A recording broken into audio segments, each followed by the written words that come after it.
And now, it's time for Ted Nugent's Spirit Campfire with John Brenkus. It's the physics of spirituality with attitude.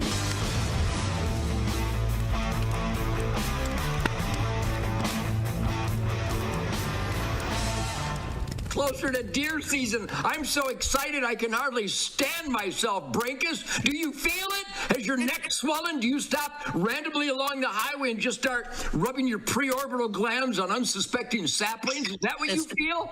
Yeah, that's right. You know what? Everything does revolve around deer season for most people. Yeah. So of course we can feel it. So, John, do you even know what the hell I was just talking about? This time of year, many of us, our necks start to swell. We start rubbing our tarsal glands together and secreting goo, black, tar-like secretions along our hocks. And we stop out of nowhere. I'll be pulling down the highway in the Hellcat doing about 104, and I'll just pull over randomly, and I'll just start rubbing a sapling with my preorbital glands. You know what a preorbital gland is? These glands that herbivores have right here. That's and right. They leave a scent. I scent mark. I'm the only, I know you can't even begin to list the reasons you love me, John, but I'm going to add one for you.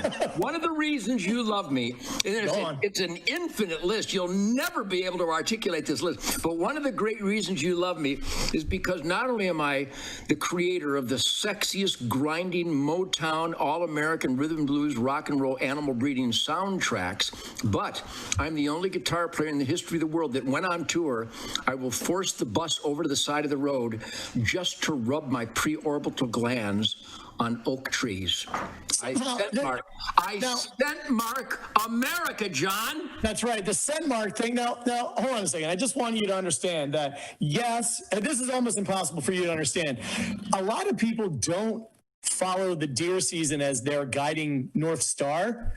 That is not true with Ted Nugent. It is your North Star. And rubbing preorbital glands on trees, to most people, that sounds vulgar. But to you, there's nothing surprising about it. Like, it sounds like it just flows off your tongue as though you've said it 1,000 times, 1,000,000 times, which you have. I don't think I've ever mentioned that I stop along the highway and rub my preorbital glands on a... How many times have you actually mentioned it? How many times have you said it in your life? 4 times that started about a minute and a half ago. I've literally never mentioned that before. All right. Well, John, that's another thing you love about me that you're learning to love more and more every day is that I am so spontaneous that when I pick up a guitar, killer licks erupt. By the way, I was just going to say, you never play the same lick twice. Well, I actually, when I find ones like an intro to a song, like the Wang Dang or even the music made me do it. I got a bunch of Birdlands here. In fact, John, from a guy named Justin Crum in North Dakota.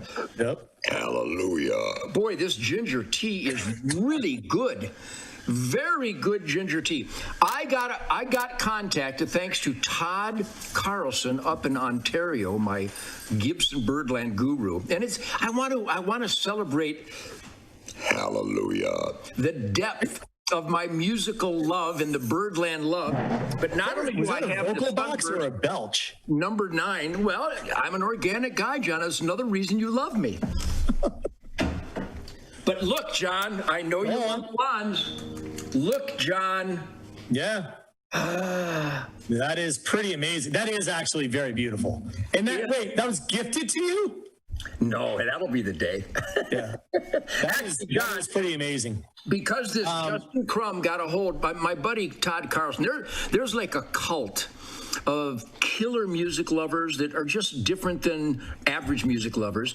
There's a hardcore cult of old Ford Bronco lovers from 66 to 77. And I mean, there's an old vintage Bronco club in every state, and now Ford is coming back based on that cult demand. And there's a Gibson Birdland cult. And so Todd Carlson and so many of my friends, they've got Birdlands because they hear the definitive sonic bombast as mined therefrom from Uncle Ted. And so when they see a Birdland for sale, they tracked me down. And so I saw this is a pristine 1965 natural blonde birdland that was the first birdland I bought in 1965 from Lyle Gilman at the Roselle School of Music for $1,000, 950 of which I didn't have.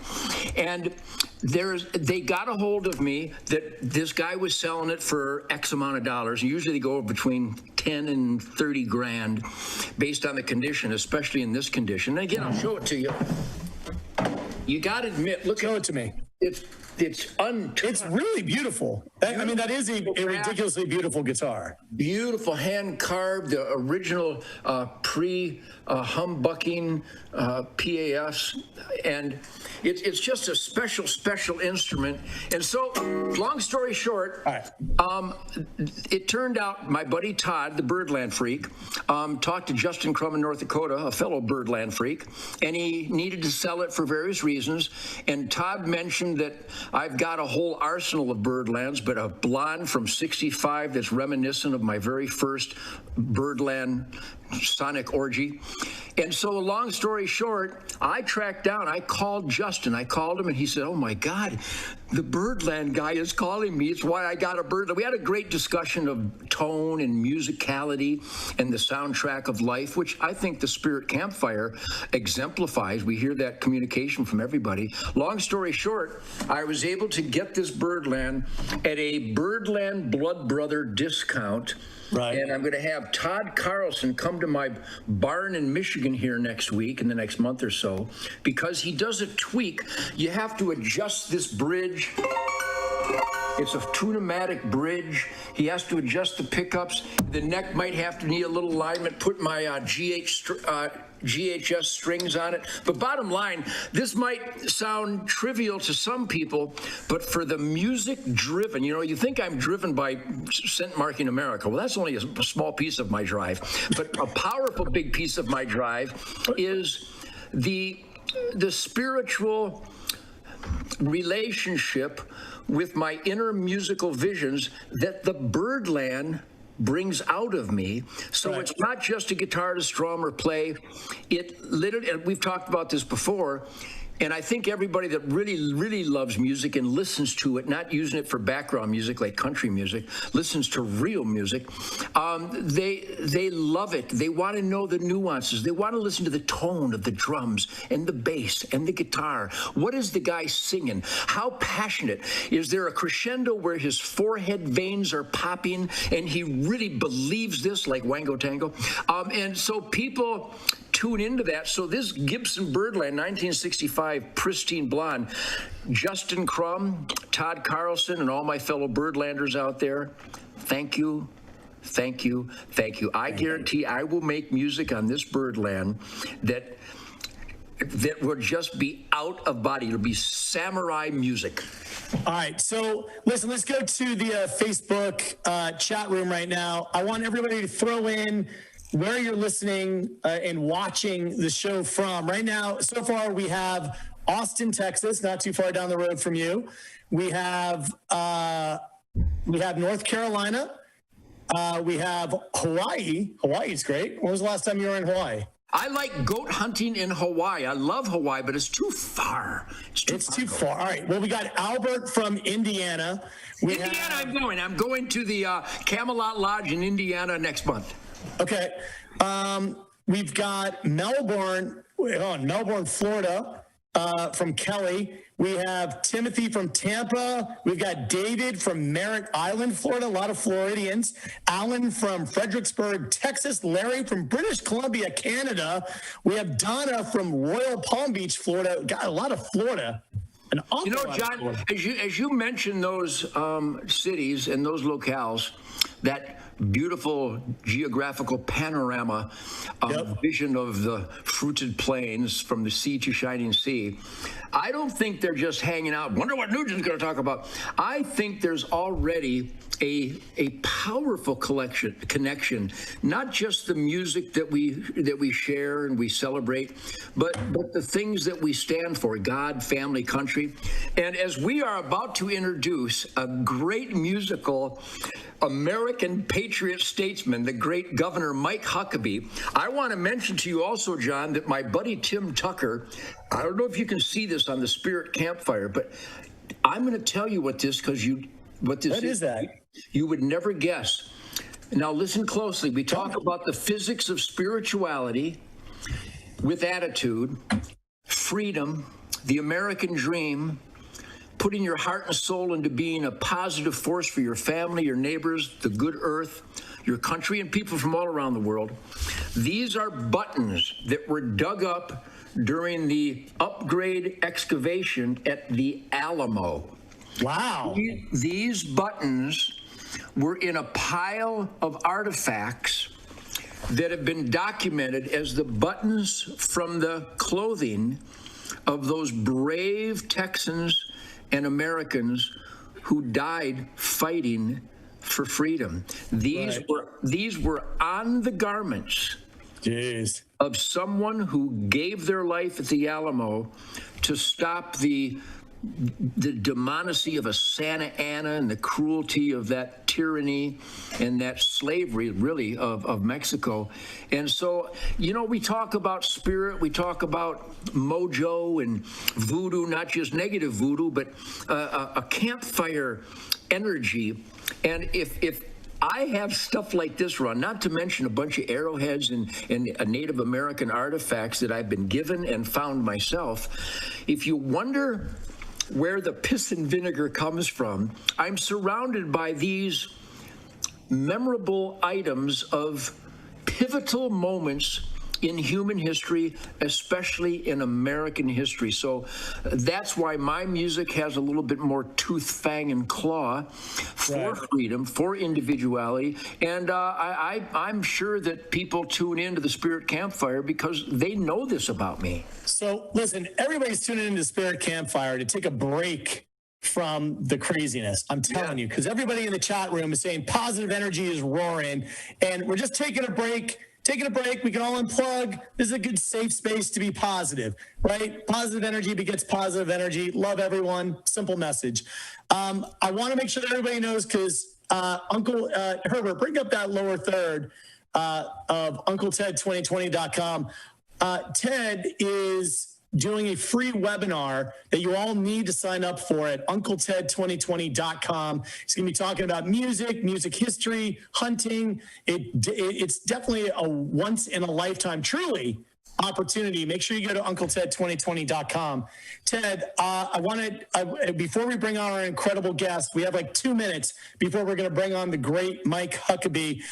Jonathan Ward in the chat room said he just watched an episode of Miami Vice that you were in. Been a few years.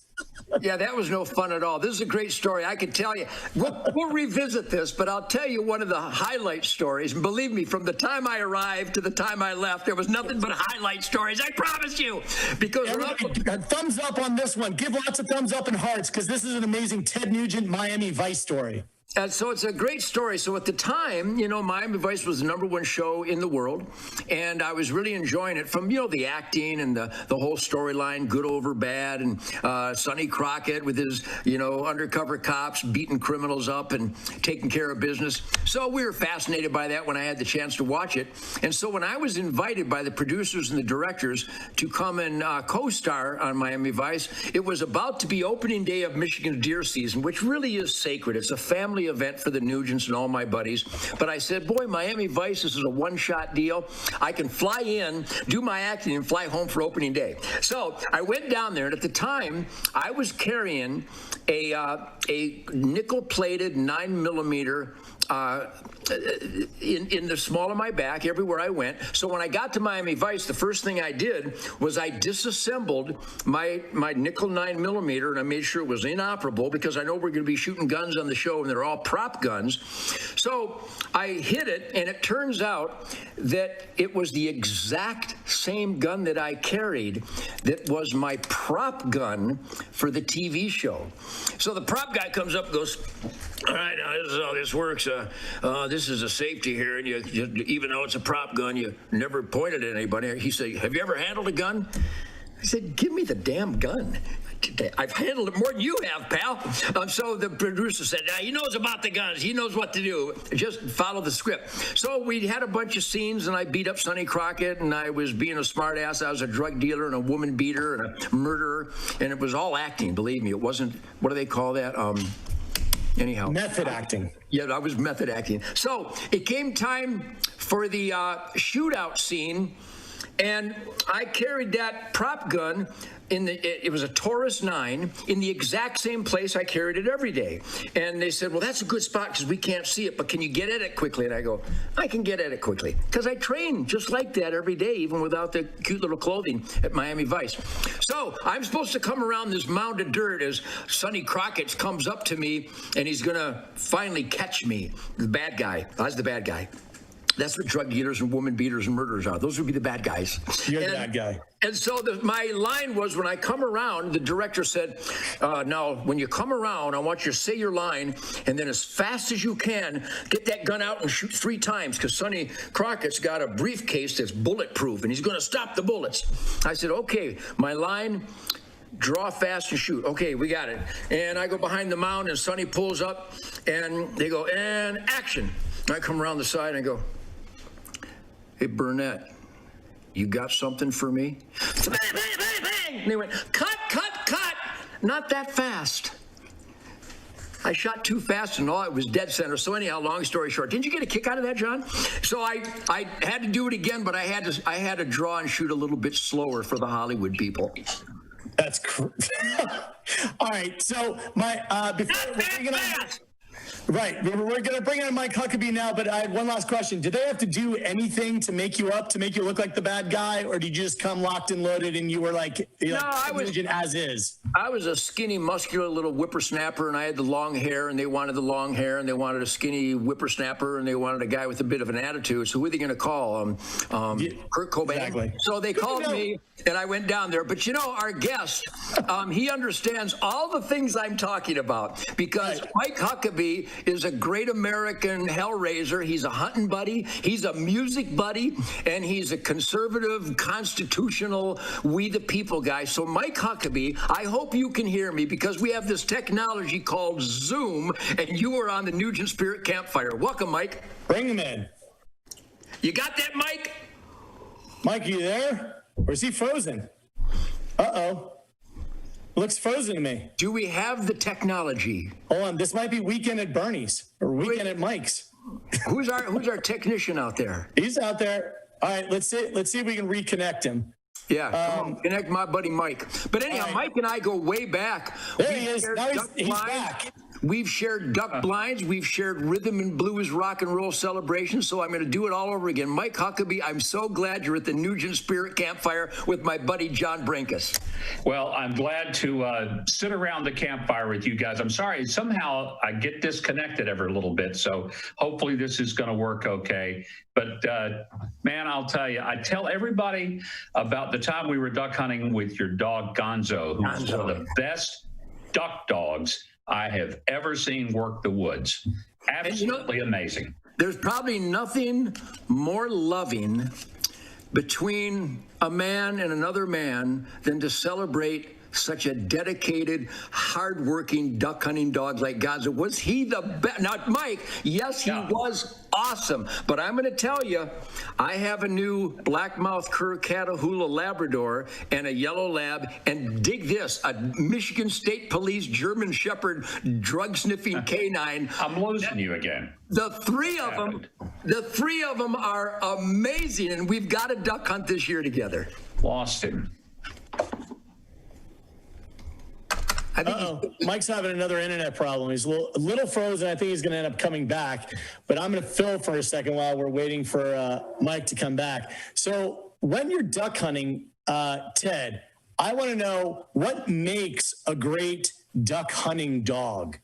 Well, it's like what makes a great anything applied to the stealth and waiting for the right command when the ducks come in, that a good hunting dog, especially when they hunt as much as I do with my dogs for squirrels and pheasant and grouse and woodcock and woodchucks and coons and possums, when you hunt that much, a typical dog on his early duck hunting days will see the ducks come in and just bust and go get them. But eventually, kind of like I was for the first 20 years, but eventually what Mike's talking about is that Gonzo was so attentive, and he would watch and watch for the ducks. He would actually whine in anticipation, because I think he was created by God to retrieve ducks, and somehow this dog knew it. So, Mike, as we were in that blind in the beautiful duck zone of Arkansas, you know, we're going to talk about music, because I'm going to find out that duck hunting celebration of celebrating God's precious renewable protein with hard-earned swinging shots on mallards.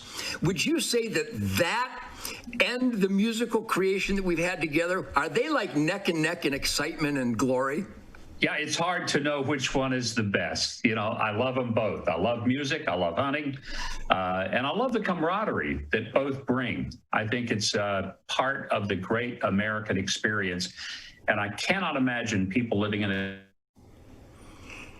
Yeah, we're going to have a couple of glitches here, John. But what Mike is talking about, you know, he mentioned camaraderie, and we talk about that on Spirit Campfire all the time.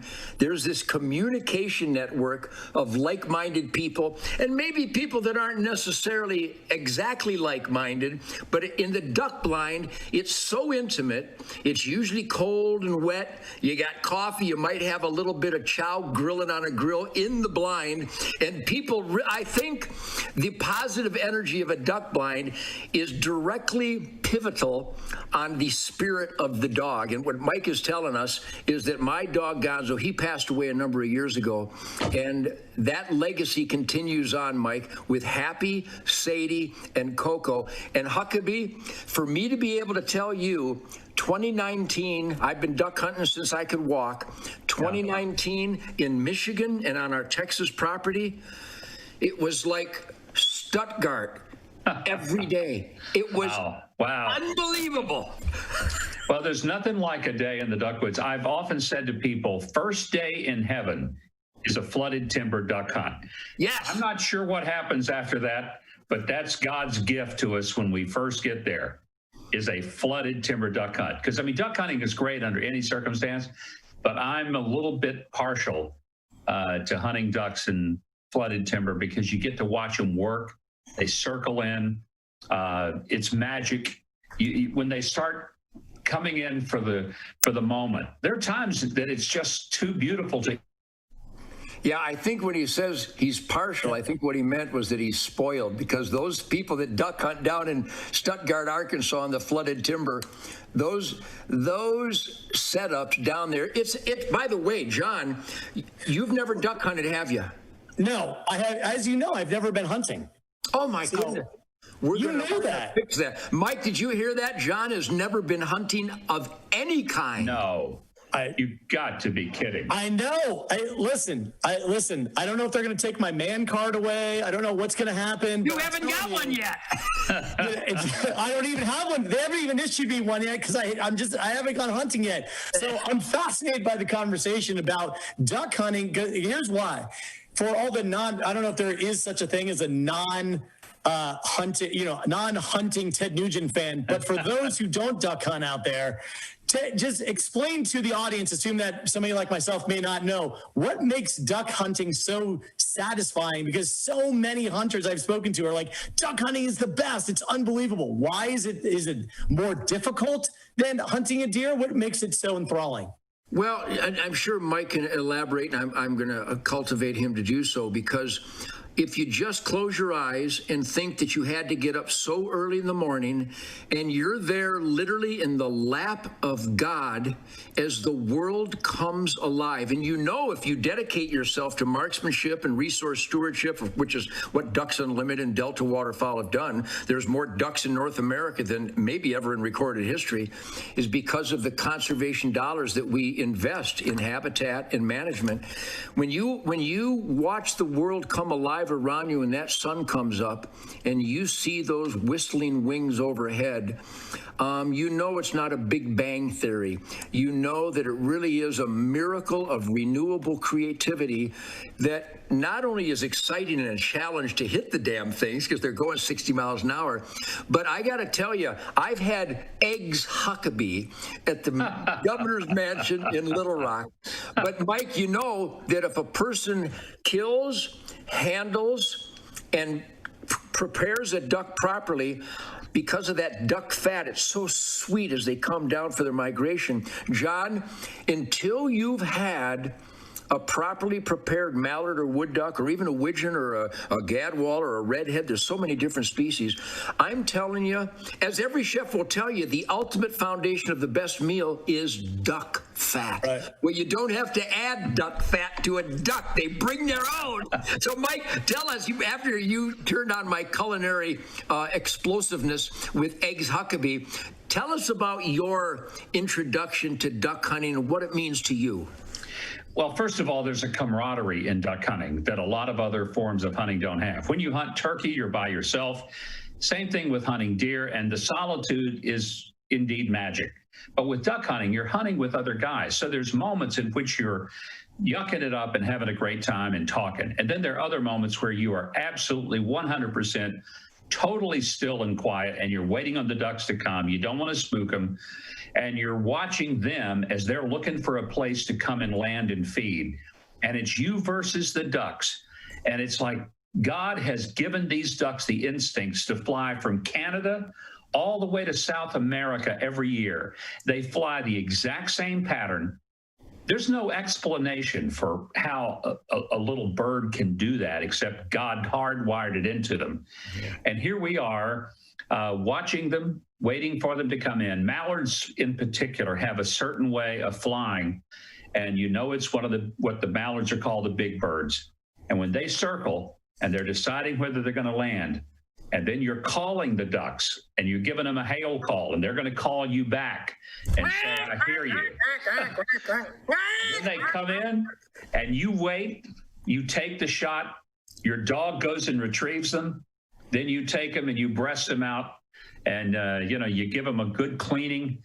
Then you were talking about some of the duck food. I'm going to tell you, one of my favorite things, and it tastes like steak. Take a duck breast, cube it, wrap it with some bacon. Inside that, put some cream cheese and a jalapeno pepper, and put that on the grill and let it just cook a little bit. And it'll make you just jump up on the table and start doing a scene from Dirty Dancing every time. I love when you talk like that. Well, John, and remember what Mike is explaining, you're in the blind where you have to decide where to put the blind, and you have to be in tune with their migratory patterns and where they prefer to feed. So the science, the lessons learned on where to go, because we get skunked way more often than we start shooting ducks. So when you finally see these magnificent birds come in, and the way they reproduce every year, they literally quadruple their numbers every year. So the science has now determined that this is the number of surplus ducks that you can harvest, because when they get to their wintering grounds, they don't have the feed available to them in the spring and summer wintering grounds. There's this thing called death of winter. So God's sustained yield renewable harvest plan is to utilize that surplus animals, because they're gonna die anyway. When they get down to South America, they don't have the feed they had up in Canada and the northern Midwest. But to determine and strategize where to ambush them is really you got to spend all year monitoring the ducks. And nowadays, with Ducks Unlimited and Delta Waterfowl, we have literally raised billions and billions of dollars to safeguard wildfowl habitat, which, by the way, for everybody out there, we don't create habitat so we can kill ducks. We create habitat so that there is clean air, soil, and water production, and all the wildlife is the canary in the coal mine. So when you're talking to a duck hunter like Mike Huckabee, this is the essence of conservation, the wise use. Here's one thing, Mike, that I want to jump in on. And What's interesting to me is, like, I have all the respect in the world for, people who can hunt and hunt well. You obviously, not only do you hunt with Ted, but you also play music with Ted. And there is a certain amount of rhythm that it takes to be a great hunter, mostly because what I see in everything that I've dealt with in sort of the world of creativity and the world of nature, I'm a clean living guy, and I suck the very marrow from life, not with alcohol and drugs, but from nature itself. But it seems like there's this pulsing rhythm of life, and music allows you to think in a non-linear fashion. And it seems like when you're out in nature, and especially hunting, you can also be non-linear. You can think way ahead. You can think of patterns behind. How do you feel that music manifests itself in terms of the gifts that you've been given and, that display themselves in hunting and other aspects of your life? Great question. It is a great question. One of the common denominators between hunting and music is patience. Yeah. And a lot of people may not understand it. A person goes out hunting, and if they sit there for 30 minutes, say, I don't see any ducks, or I don't see a deer, I haven't seen a turkey yet, they're never going to make it as a hunter. It's about patience. It's about loving being in the outdoors. And instead of demanding that nature come to you, you want to be absorbed in the nature that you're in. And I'll give an example. When you're duck hunting, you get out there before sunrise. And if you can't feel the majesty of the sun coming up and begin to see the earth light up and start to hear not just the ducks, but all of the creatures of the wild start waking up and announcing themselves. If I never see a duck, I've had a great day.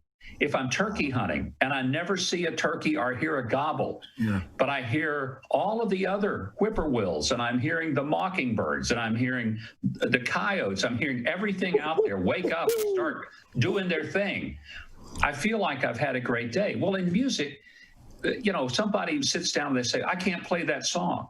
Well, guess what, genius? You have to practice it. You don't play it the first time. And musicians learn. I'm just a ham and egger, a total. He's a rhythm god. He's like a funk brother. That's right. But I do know this, that for every minute that you play, you will be rehearsing hours to get to that minute. And it's the willingness to go through the hours of practice and preparation that gives you the exhilaration of the 1 minute of performance. Hunting is like that. You may be out there hours, and it's patience, and it's learning how to be still and be quiet. And then there's that 1 minute when 300 mallards circle above your head and the sky turns black. And you look at that and you're seeing, oh my gosh, there are greenheads, there are hens. Let's not kill the hens. Let's just get the drakes. And you're separating them in your head. Your dog is going nuts because he wants a piece of this. And that's what I'm telling you. For all the moments that you've gone out and shot and prepared and got your ability to take a wing shot, Ted knows, John, that you've never done this. It's time, brother. It's time. Listen, I'm coming down to the ranch for sure. I'm not against hunting. I haven't run in that circle. My friends just don't do it. For whatever reason, it just hasn't crossed my path. But what has crossed my path is spear fishing. So, spear fishing to me is incredibly rewarding because just like you said, Mike, if I go down and I'm, 60 feet below the surface and I'm surrounded by coral and I have, you see all the trevallies and you see the pompano and you see just so much. If I don't get anything, I've had a great day. Absolutely. That's what I get out of spear fishing. Mike was saying totally get it. There's a parallel in music and in hunting because you have to have patience. Where there's also a parallel in my personal music and hunting, and that's the ballistics. My guitar and my 12 gauge have pretty much parallel ballistics. So, Mike, the first time we met, it was at a book signing I was doing for God, Guns, and Rock and Roll. And there's this guy in line who had a twinkle in his eye. And I look at everybody. I have a situational awareness thing where I really value the fact that people are standing in line to have me autograph a book. And as soon as he came up, I realized we got the governor of Arkansas here. But it was a musical and a patriotic and not just a conservative connection, but a conservation connection. When did you become aware of this crazy Detroit guitar player that espoused the clean living, the God family country, the freedom, the be the best that you can be, that is embodied in God, guns, and rock and roll, and pretty much everything I do in life? When did you become aware of that? Why did you go out of your way to stand in line and get my autograph on my new book? Well, Ted, that's a simple one, man. I mean, I remember Ted Nugent all the way back. I'm a 60s child, okay? That was my era. So I remember all the way back from the Amboy Dukes, and then, watching the Motor City Madman, the amazing guitar licks. I mean, just unbelievable. And your love of life, that's what has always been so appealing to me. And the guy that has been at the top of the rock and roll world, but did it without going into drugs, and also who shared a love of America, a love of the outdoors, and just a love for life. And I've told everybody I talk to about Ted Nugent, they say, Ted? I said, yeah, I've hunted with him. He's a great guy. And I said, let me tell you what I love about Ted.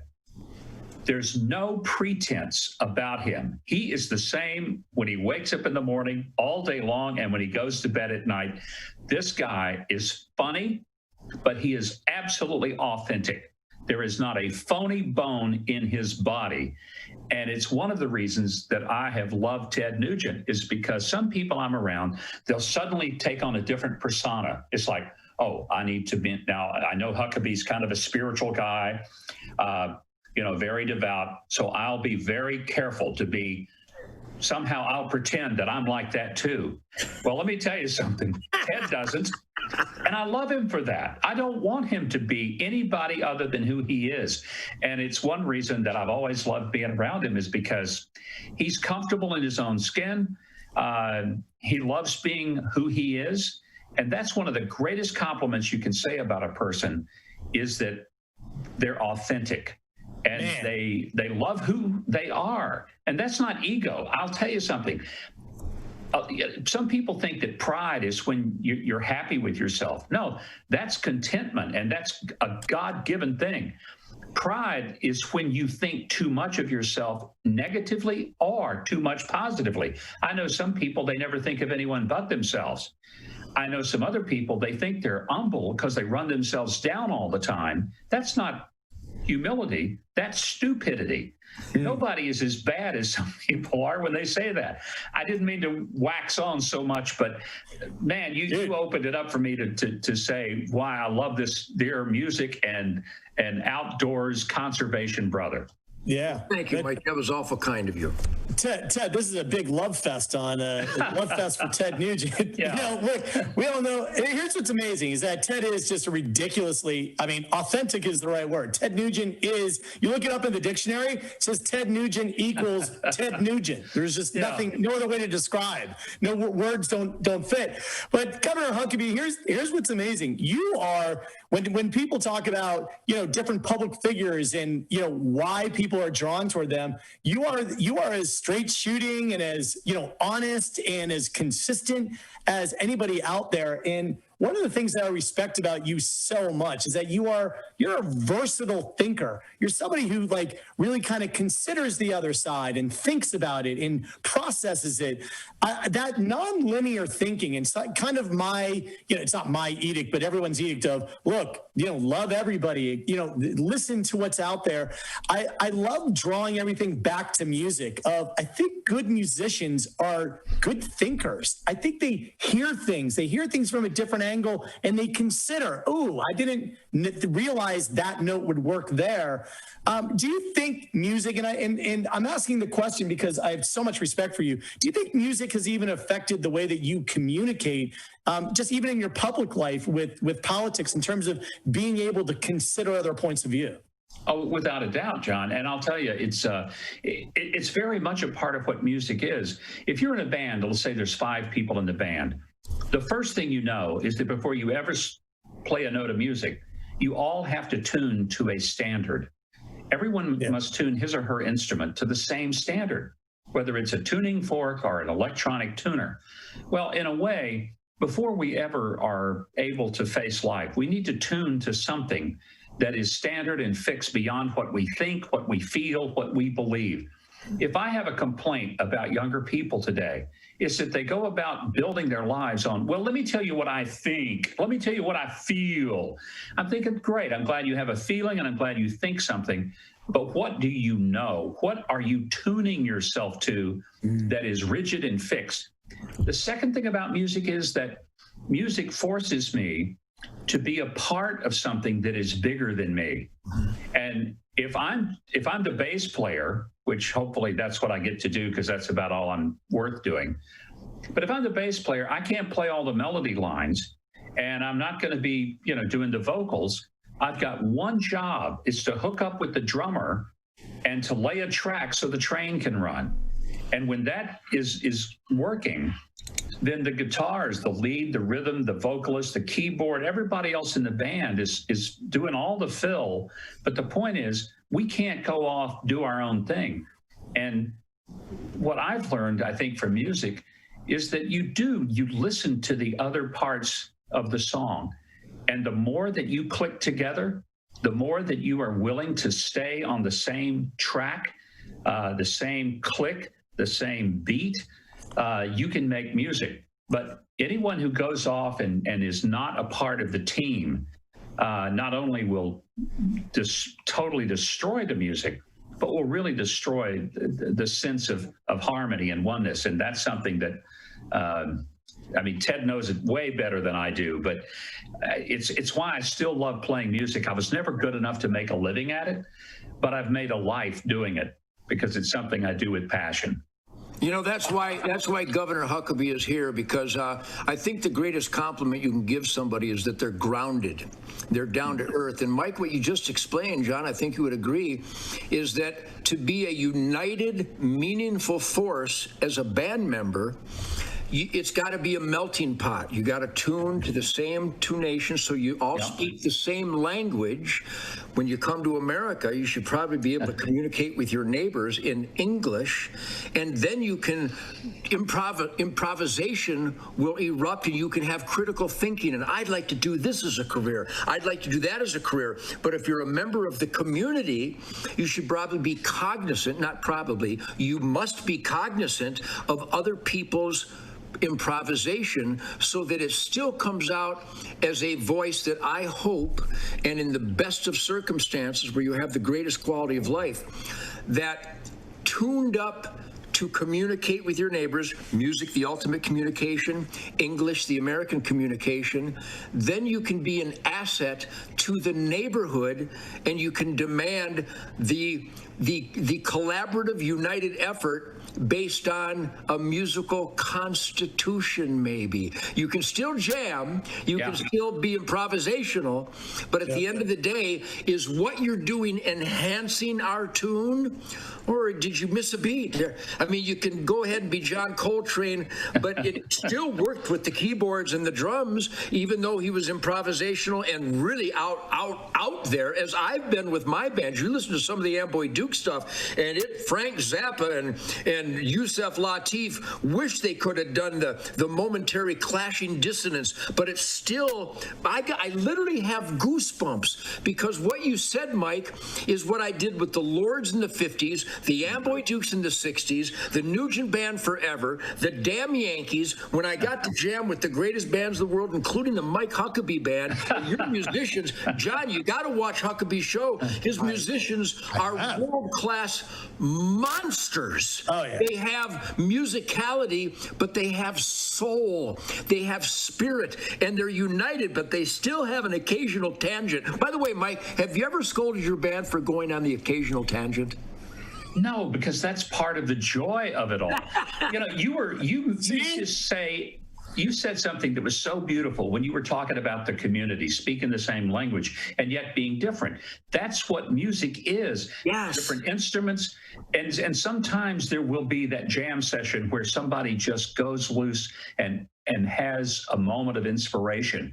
But the basic rhythm is still there. I'll put it this way. It's doing unto others as you would have others do unto you. Wow. That's the world we're supposed to live in. And if I treat other people with respect, I get treated with respect. This whole idea that, I don't care what we're talking about, government, politics, music, treat other people like you want to be treated. It's the only law that we need. If I don't want to be murdered, I'll never murder anybody. If I don't want someone to steal my stuff, I'll never steal anybody else's stuff. Hello? If I don't want, somebody to punch me in the nose, I'll never punch somebody in the nose. This is how we're supposed to live. When I see people in the streets, mobs out throwing bricks through windows that they didn't buy, and they're stealing stuff that they didn't pay for, I'm thinking, now, if I go to your house while you're out here looting somebody's store and stealing the stuff, if I go to your house and take all your stuff, or to the car you drove up in and grab your stuff, you're going to be ticked off. You're not going to say, oh, I'm so happy that I could share that. No, you're going to be ticked. So don't treat other people like you don't want to be treated. This is the law of music. And Ted just nailed that a while ago in such a beautiful way. John, I think that really is, like Mike says, like there's only one gun law you need. Never point it at anything you're not willing to destroy. There's only one law for civility and decency. And I may be the only guy, Mike, I do media all the time, and I always reference the foundation of the unique quality of life that is an experiment in self-government, where we have self-evident truth outlined in Constitution, Bill of Rights. I always promote the Constitution, the Bill of Rights, the 10 Commandments, and the Golden Rule. I always say that because do unto others as you would have them do unto you. That's why, John, you've noticed, Mike, in our occasional interview, do I or do I not rave about Greg and Jason and all my musical friends? I don't want the spotlight. I want the music to have the spotlight. And my biggest screams on the road is when the light guy doesn't get the guy singing or the drum solo, and he puts it on me, and I'm watching the drum solo. I go, the drum solo! Put it on him. Spotlight the drum solo. So I'm a hellraiser, but I know that's one of the reasons you gentlemen love me. But Mike, I got to tell you, see, John, Mike is not just the past governor of Arkansas. He really is an American spirit blood brother who is in the asset column. All of our lives are benefited by guys like Mike Huckabee, who fights for those self-evident truths. And just the battle cry of the Golden Rule. It's like he's Mother Teresa with a 12 gauge. I mean, it's just perfect. I love that. Listen, guys, here's what I love. I mean, the chat room is going crazy, and with good reason. By the way, that phrase, the battle cry of the Golden Rule, we gotta put that on a T-shirt or something, because that's incredible. Mike, one thing that is incredible to me, and I'm going to ask you a very philosophical question, because we're sitting around the campfire, we're saying, keeping everything positive, and a lot of people have talked, and Ted talks about being out of body when he's playing music, that it's just something that happens. And when you're speaking, you're so articulate, and you can articulate your point of view as well as anybody who's ever walked the planet. And in a lot of ways, that's out of body. And when we as friends are with each other, time flies back in a second and feels out of body. That expression of being out of body, I want to ask you, where do you think music and harmony comes from? How can you articulate it from us? Well, I think it's really obvious that music is something that has been hardwired into us biologically by God. He's our creator. Well, if he's a creator, then that means he's creative, because he had to be creative to be the creator. Now, where did the first rhythm ever happen in our lives? Our heartbeat. What was the first melody we ever heard? Our mothers singing to us. You don't have to teach a baby to love music. A baby loves music. Sing to a baby. What happens? He smiles. What happens when a child is little? He sings. The only time that a human being starts ceasing to be creative, ceasing to be expressive musically, is when the education system that we have created in this country beats the ever-loving creativity out of what was naturally a part of our hardwired system to be musical. It is innate in us. Now, not everybody's going to be a guitar virtuoso like Ted Nugent. Not everyone's going to have the writing skills of Lennon and McCartney. But there's no person that does not have built into them If they have a beating heart, they've got a rhythm. That's the foundation. And their voice is an instrument. So they already have a musical connection. And it's just a matter of understanding that it's part of who we are, and that out-of-body experience releases, I'm serious about this, it releases endorphins in our physical body, which is like a healing, powerful anesthetic. Laughter, for example, releases endorphins. Music releases the hormones of endorphins in our bodies, and it's soothing, it's powerful. There is healing in that. And so if you want to see some miserable people, find people who don't like music, who don't like creativity, who don't want to be around people who are creative. And those are the people that don't want to be around God either. And they have no sense of humor, and they don't love life, and they're miserable because they have a little bitty world that's about this big. You know, I've got so, you know, by the way, I'd like you to meet my friend Ted Nugent, the ex-governor of Arkansas. those aren't opinions. And I got to tell you, if we get a transcript of what John and I have talked around the Spirit Campfire, and Billy Gibbons and Ricky Medlock and great Vic guy. Johnson and Mitch Ryder and Greg and Jason and Mark Farner, we've had all these incredible musical geniuses and spiritual sonic warriors on the show here. And John, we're almost word for word. Oh, yeah.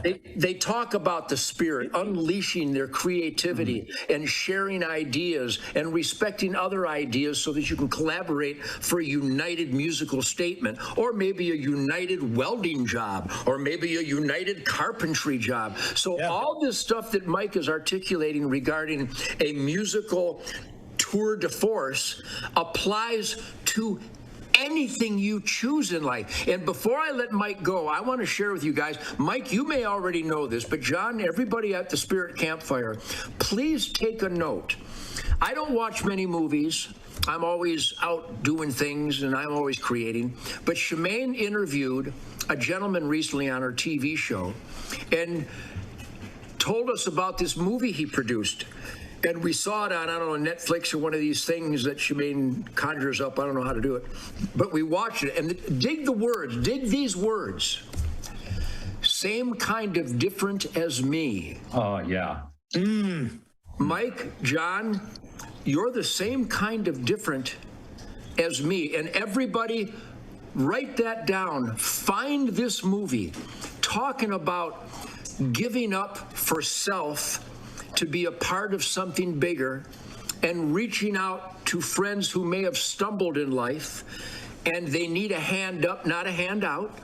Yep. It's called Same Kind of Different as Me. It's a guy named Ron Hall that wrote it. And Greg Kinnear, Renee Zellweger, Jaman Hansu, John Voight, the A-list actors. And I got to tell you, I'm not going to tell you any of the script or any of the theme, but 2020, we need that movie. There's a lot of people hurting out there and not knowing what to do with their hurt. They're hurting others. If you're hurting, and if you see, more importantly, because sometimes when you're hurting that badly, you don't know what to do. So I would leave this, and I know I'm echoing your sentiment. I get emotional about this because I'm heartbroken what's happening to our country. People always ask me, well, what do we do, Ted? It's out of control. Seattle and Portland, and that it's coming this way. What do I do? And Mike, would you concur, as a man who's been in the political arena, as I have been? You were an elected employee, and you performed your we the people duties, responding to your oath to the Constitution. Here's the Ted Nugent Spirit Campfire battle cry of the night. Golden rule. Be sure that you're a member of the National Rifle Association now more than ever. That's a civil rights organization. It's about civil rights. If you don't have the right to defend yourself, you haven't got any civil rights. Number two, if your elected employees don't know your name, your employees are going to cheat on you. Your employees have to know who you are and what you expect. If you would express to your mayor and your governor and your senator and your congressman, your chief of police, I call all these guys. I talked all 50 states. They work for me. I'm going to rock and roll in your state, and I'm going to rock in your state. I'm coming hunting in your state. You work for me, and here's what I expect out of you. So the missing link where you see the tragedies unraveling is a direct result of people not speaking out. So, Mike, you so represented the heart and soul of what John and I believe, and I believe 100% of the Spirit Campfire viewers out there. You can't just nod because Mike Huckabee said something you agree with. Now you've got to say it. You've got to call your senator and your congressman, call your mayor and go, this is where a mayor has allowed his city to burn. We can't do that. Here's where a governor turned his back on the cops. If you're my governor, don't you dare do that. So speaking out with just civility and the golden rule as your driving force, I'm telling you, some people think you can't turn around some of these riots and this crime, violence. We can. We came back after 9/11. We came back after the Civil War. We came back after World War II. Mike Huckabee, your words have iron. And yeah, we're going to duck hunt, and yeah, we're going to jam. But more importantly, we're going to spread that golden rule battle cry, because the more people that think before they act, to go, will I act to that guy the way I would want him to act towards me? Maybe they might not act like a dirtbag. So, Mike, I'm telling you, words of wisdom. I knew this is what you were going to do tonight. You know, you're no Billy Gibbons, but Billy Gibbons is no Mike Huckabee. Maybe he is, maybe you are. But Mike, God bless you and your family, because I know speaking out that you get a lot of hate and a lot of pushback. I've dealt with it my whole life because I dare to be a clean and sober rocker on the NRA board, and I murder innocent animals to feed soup kitchens. What a rotten guy I am. So, Mike Huckabee, you've always been my blood brother in the asset column, and John and I thank you because it's called the Spirit Campfire, and you, my friend, got spirit. Ted, thank you. And, you know, I think it's appropriate to be at the Spirit Campfire because I would just close my part by saying this. The big problems we face in this country, and they are big, they're not political. And we can elect Democrats, Republicans, and that is not going to resolve it. They're not racial. This isn't black versus white. And it's not ethnic. It's not people from Europe versus people from Asia. It's not economic. It's not the rich versus the poor. The problem we have is a spiritual problem. And that's why it's great to be at the Spirit Campfire, because ultimately, if I accept that God made me, then I have to accept that God made you. If God made you, I can't hate you, because if I hate you, I hate the God who made you. That makes it impossible. Everything we need to do to reconcile is not getting on our knees and making some phony confession for something we never did. It's simply saying, dude, I got no problem with you. God made you. He made me. We can get along because we were made by the same original creator, and that's what puts people together. See, John, Mike Huckabee's my friend. Do I have great friends or what? Now he's your friend. Listen, Ted, you've brought some incredible human beings to the campfire. I got to tell you, Mike, I've been a massive fan of yours for a really long time, and I don't know, I didn't think it was possible, but I love you even more. Is that possible? Hey, I love it. John, thank you. And thank you, Ted. I've loved being with you guys. It has been a pleasure. Don't let the campfire go out. Yeah, Mike, our love to your family, and I'm always here for you, man. Thank you, my brother. Thank you. Ted, here's the thing that I love the most about what Mike Huckabee was just saying, and I want everybody to take note of this. I am Catholic. I am, was born and raised Catholic. I was married in the Vatican. I believe that that Mike is correct about spirituality being what's sort of at central in a lot of people's lives. But you did not hear him say Christian. You did not hear him say look, this is it. This is and look, I happen to be Christian. My brother-in-law is Jewish, and my friends next door happen to be Mormon. And look, we all are tuning into the universe from different angles in different ways. but we are all really tuning into the same thing. We're tuning into the collective conscience, the universe, the positive energy, God, however you want to refer to it. That's what was so beautiful about what Mike Huckabee said. And Ted, what you've been saying is you're not beating people over the head with one point of view. People have lots of different points of view, and that's what makes it so beautiful to me. Yep, the Spirit Campfire, I think, exemplifies the most important communication expansion and upgrade, and that is critical thinking. Look at a situation, use your heart and soul, use your intellect, study some historical evidence, and go, is this activity, is this occurrence, is there any silver lining, or is it just arson? Do they have a point, or can you make the point better than burning down a city? And that's why I emphasize activism. If you believe, your beliefs don't matter if you don't express those beliefs.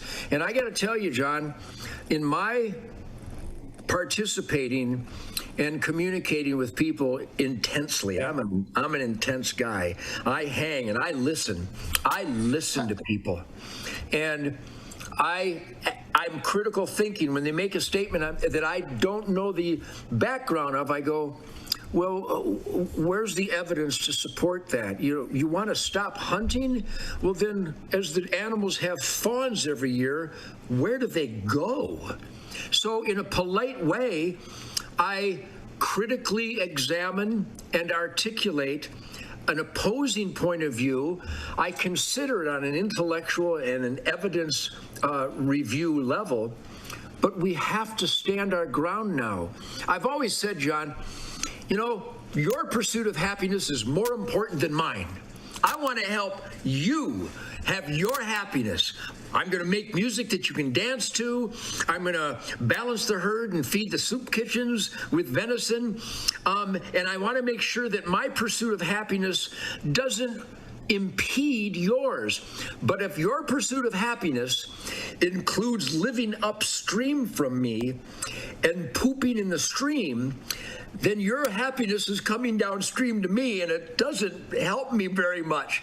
So you're going to have to alter that desire to defecate in the stream upstream from our neighborhood, because we're going to have to deal with the downward flow of your pretty negative activity. So if you want to do that, find a body of water that doesn't come into our aqua filter. So right. I think conscientious consideration of alternatives, but if you don't express yourself, your thoughts are moot. And that's what the Spirit Campfire is. I think next week, we have to open it up, because I can't wait to hear from some of our. I know. I think we got to do a show where we don't have a guest, because we have so many people in our Facebook chat room and YouTube chat room that all want to be a part of the campfire. So we're gonna. I don't know if it's Thursday or Monday, but we're gonna have an open campfire where we invite everybody to gather around. Now, Ted, before we go, because it's time to wrap this up, can you play us a song out? Because this has been the only campfire where we haven't heard the gift that you have been given that is so clearly superior to most human beings on the planet, if not all human beings on the planet. Please give us a little song to go out with. Well, also I'm going to emphasize, hang on a second, I got this beautiful McPherson guitar here, but I also have this beautiful artistic custom guitar that we're going to celebrate a certain military charity tonight, John. Look at, I showed this before in some of the earlier campfires, but look at that beautiful artwork acoustic guitar. Wow. And that was created by this wonderful charity, and it's called Strings, if I can read it here, the Heartstrings for Heroes Foundation.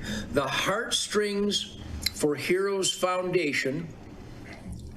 And it's a great military charity where the universal communication of music is emphasized by getting guitars for the heroes of the military who are maybe having some post-traumatic stress, or they're having a difficult time leaving the battlefield and getting back in the neighborhood. So as I do interviews every day, I am always asked where the music and the hunting and the outdoors and nature and the healing powers of Mother Nature ended up into a crazy Motor City rock and roll maniac. And I sat down with my son Rocco one day, and I never anticipate what I'm going to play, but I came up with a great little pattern, and I'm going to emphasize the lyrics. A lot of our Spirit Campfire viewers have probably heard this song. This is the song I play around all the campfires at our charities for these young boys and girls who have special moments in their lives. And I think the lyrics nail through music what nature does for me and the roles. I mean, just pragmatic, utilitarian moments that my outdoor lifestyle literally saved my life. And it's called I Just Want to Go Hunting. And it goes.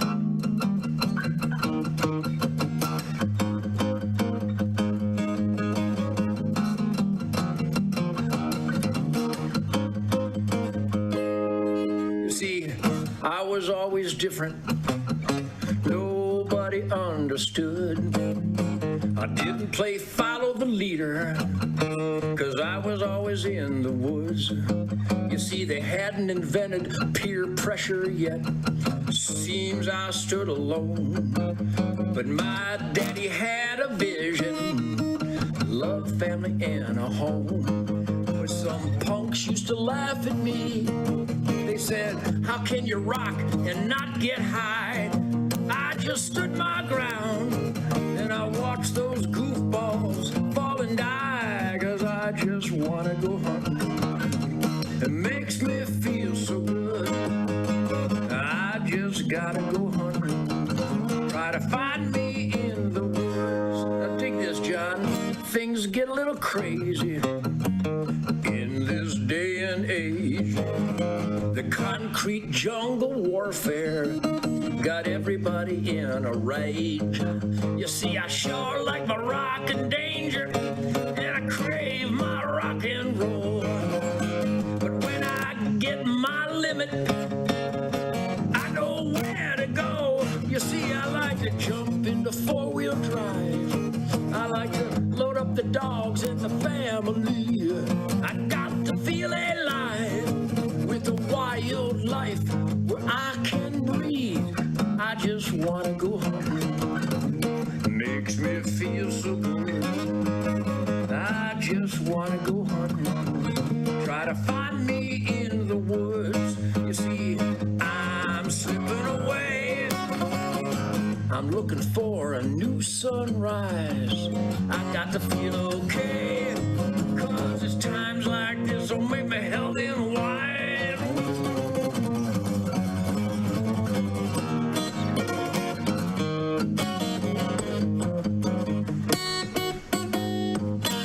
God told me in the Bible, he said, go ahead, whack 'em, Ted. So I'll take my kids hunting, so I don't gotta hunt for my kids. I like to jump into four-wheel drive. I like to load up the dogs and the family. I got to feel alive with the wild life. Well, I can breathe and I just wanna go hunting. Makes me feel so good. I just wanna go hunting. Try to find me in the woods, 'cause I'm slipping away. I got to get away. I'm getting further away every day. I get farther away every day. See, I'm looking for a new sunrise. It makes me feel so alive. I got to get away.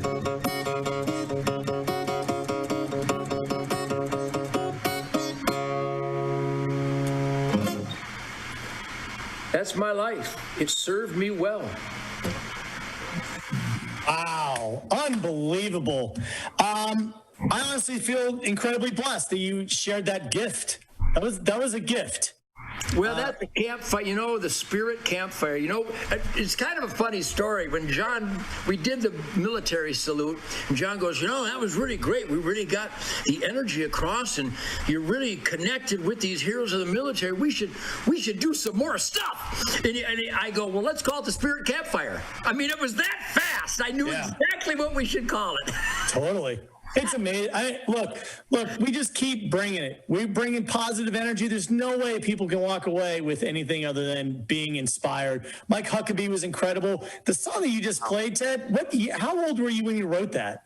I mean, I wrote that probably 12 years ago when Rocco was a young boy. I wrote a song called My Bow and Arrow that is really also my life. When I was a little boy, I played with all of my toys. I had my favorite puppy dog, just like other girls and boys, but I had a bow and arrow, and I'd take it to the woods. My mama smiled and waved at me. She knew I was doing good. So these songs literally came from campfires. I mean, you keep talking about out of body. I think you wrote those lyrics out of body. By the way, John, I didn't sit down with paper and pen. I sat down, and I'd never played that lick before. I mean, by the way, pick any of my songs. There's hundreds and hundreds of Ted Nugent compositions. This is the system. I sit down. I was with Calvin Ross at the Lone Star Music today, and he had this beautiful, I can't remember the name of the guitar. It's like a Fender off. I wish I knew the name of it. And a new amp. And I literally started playing it, and he goes, "What's that? Is that a new song?" And I go, "Well, it probably should be. That's cool as hell." But I played a lick that I'd never played before because of the adventure that it stimulates. It stimulates, like Mike Huckabee was talking about, the mind. I am samurai. The worst thing to get in your way of hitting a home run or hitting a hole-in-one or doing the ultimate weld or doing a ballet and catching her in mid-flight. Too many minds. Don't think, do. Unleash the inner subconscious. The subconscious is so more powerful than contemplated efforts. That's why critical thinking, identify your paradigm and go beyond it. So I think that's what we do here, John. That's what you do. Your interviews as a non-duck hunter with Mike Huckabee, it's like you knew the man your whole life. I mean, come on, dude. All I have to say is I played a very small part in tonight's campfire. I asked some questions that brought some good answers. I have a feeling, though, that Mike Huckabee gives a great answer to anything. So he is really down to earth. And by the way, I'm going to do it because, again, I'm being asked. Oh, no. I thought we were going to make it a whole show. Are you prejudiced? Oh, no. It's just that we have such a family show, and then you're going to hold up the red hat. You're prejudiced, aren't you? No, it doesn't fit. Come on. Just tell everybody about it. Don't show it. Let me know if you're done. I was going to say that Shemaine and I are now filming our 500th episode of Ted Nugent's Spirit of the Wild 31 years later. Are you scared of this? Are you no, I'm not scared of it. It just, go on, do it. You're going to do it. I am going to promote. I am going to answer the questions here. People are asking about Spirit of the Wild. They're asking about Ted Nugent Camp for Kids. It's been going on for 31 years. And what the people are always referencing when they communicate with me on Facebook is that the reason they love Spirit of the Wild TV is because I'm the only guy who says, as I kneel down and pay homage and thanks for the deer that's going to feed my family and the charities, I go, every hunt, when you heard this from Mike Huckabee, every hunt, fun, sport, meat, trophy. A lot of people go, well, I can't see you hunting for trophy. It's a trophy. The venison is a trophy, you goofball. Well, I can see you hunting for meat, but not sport. Well, how do you get the meat without sport? So, fun, sport, meat, and trophy. And there's a great, great charity that I can't read. Okay, there's a great charity. My friends at Record Rack, people make a note, sportsmanschoicefeeds.com. sportsmanschoicefeeds.com.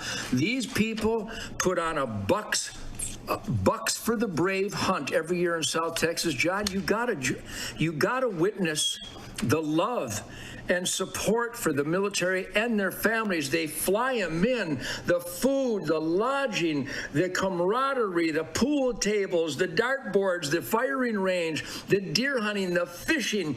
After a few days at this wonderful record rack charity, Bucks for the Brave, I don't remember somebody not crying. Right. They literally are moved to see that people love them and thank them for their service in the military. So sportsmanschoicefeeds.com, they finance the whole thing. And then that wonderful Heartstrings for Heroes, that's a wonderful charity. And here's John is going to go on one of the campfires. He's going to go naked and only wear this. He's only wearing this. My God, I literally was like, oh my God, we're going to make it the whole show. But, no, I got it. People want it. People think I'm not signing them anymore. You can go to tednugent.com. Exactly. Yeah. And you can get the ultimate shit kicker. We the people take no more crap. We're voting God, family, and country. This is the Ted Nugent personally autographed. Re-elect that mofo hat. And if you want it, you can go to tednugent.com. And then you'll feel an effervescence, and you will dance more lightly across the street. I promise you. That's right. Well, listen, everybody, thank you so much for joining us around the campfire. We went a little long, but for good reason. Mike Huckabee was amazing. Ted's, I just want to go hunting is just, that was truly, I'm going to go back and we got to clip that out and put that up on your Facebook page because that's a genuine gift. And John, I got to tell you too, I'm talking to Derek St. Holmes, my incredible guitar player and singer for so many years. He's coming on soon. Wayne Kramer, if you don't know who the MC5 are, they were a musical force to reckon with that created the punk and the whole outrageous 60s and 70s scene. But Wayne Kramer, a dear Detroit friend and a world-class guitar player from the MC5, he's coming on. Carmine Appice, the world-class drummer, Tommy Aldridge, Tommy Clafettos. I got Dave Amato, who played with me on the Little Miss Dangerous tour, killer guitar player now for REO Speedwagon. So I got to tell you, we better keep the Spirit Campfire going a long, long time because I have a list of guests that are just awesome, just like Mike Huckabee was tonight. Awesome, guys. Well, listen, we're wrapping it up. God bless you all. We will see you on Thursday, 9 o'clock Eastern, with another amazing, positive Thursday Campfire. Let's do that. And everybody, UncleTed2020.com. Go to UncleTed2020.com and register because I'm going to show the intimate, gory details, the blood and guts of my American Dream Motown rhythm and blues rock and roll guitar style. And it's different. And you can take lessons and go to some of these other master classes, but you ain't going to get this. UncleTed2020.com. All right. God bless everybody. All right, Herbert, take us out. See ya. Thank you, John. Live it up. See you guys. Live it up. Raise hell.